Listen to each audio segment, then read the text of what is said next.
সরকার প্রধান এবং দেশের শীর্ষ নেতা তাকে যখন হত্যা করা হয় এবং তার নিজ কার্যালয়ে হত্যা করা হয়, এখন পর্যন্ত যে তথ্য পাওয়া গেছে সেইটি হচ্ছে সর্বোচ্চ একটা সিম্পটম, একটা মানে চিহ্ন বলা যায়।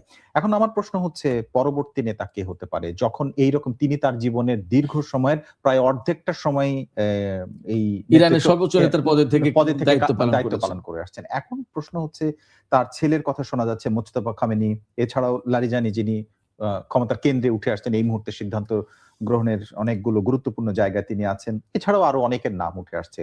তা আপনি যেভাবে জানেন তাদের যে একটা কাঠামো, সেই কাঠামোর ভেতর থেকে আসলে কি প্রক্রিয়ায় পরবর্তী নেতা নির্ধারণ হতে পারে বা হয়?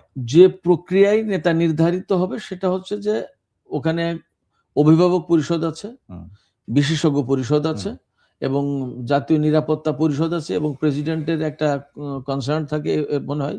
তো সাংবিধানিক একটা সিস্টেম আছে এবং ওই সাংবিধানিক সিস্টেমটাই ফলো করে সর্বোচ্চ নেতার পদে নতুন কাউকে দায়িত্ব দেওয়া হবে এবং এই নিয়ে জটিলতার কোনো কিছু হবে না সেখানে, এটা মোটামুটি আমি নিশ্চিত বলতে পারি।